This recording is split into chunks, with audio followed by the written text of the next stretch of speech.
Expliquez-nous. Expliquez-nous, Nicolas. Emmanuel Macron entamera demain une visite officielle de 3 jours en Algérie.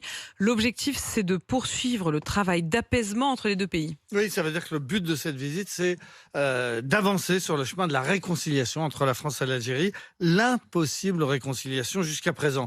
Pour Emmanuel Macron, c'est un objectif majeur parce qu'on explique à l'Élysée que l'Algérie, ce n'est pas seulement un dossier international, c'est aussi une affaire franco-française.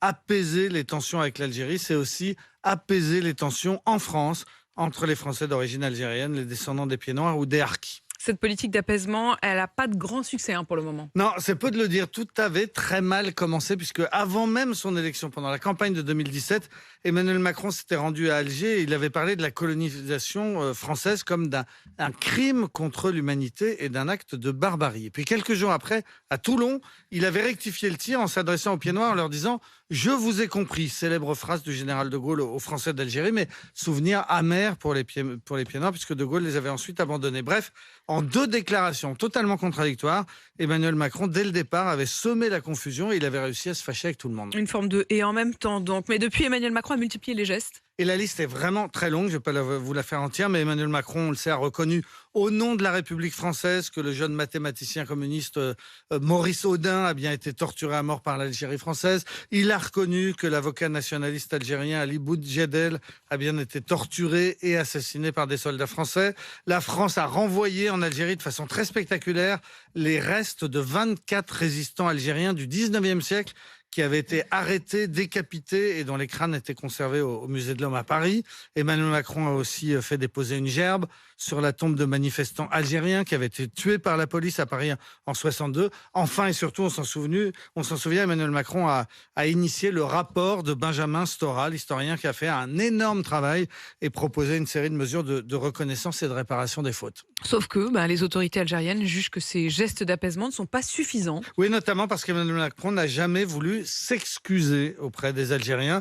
La position officielle de la France, c'est la reconnaissance des fautes ou des crimes, mais pas la repentance, alors que le président algérien Abdelmadjid Tebboune l'a dit et répété, il veut, lui, des excuses en bonne et due forme.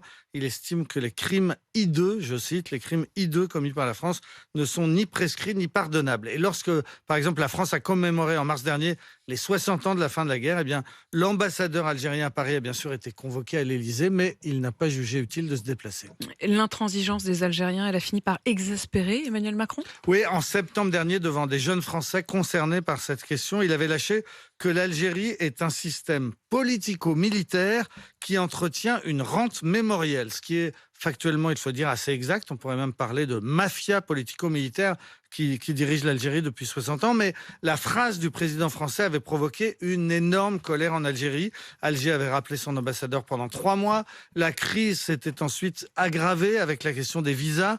Les Algériens refusent trop souvent les papiers qui sont nécessaires pour expulser de France un de leurs ressortissants. Et par mesure de rétorsion, Paris avait drastiquement réduit le nombre des visas accordés aux Algériens. On en était donc là, dans cette situation très très tendue entre les deux pays, lorsque, il y a quelques jours seulement, les deux présidents ont décidé de se voir et de tenter de se rapprocher, d'où cette longue visite qui commence demain et qui est officiellement qualifiée de visite de l'amitié. On pourrait aussi dire visite de « je t'aime moi non plus ». Et on la suivra bien sûr sur RMC et avec votre regard en particulier, Nicolas Poincaré.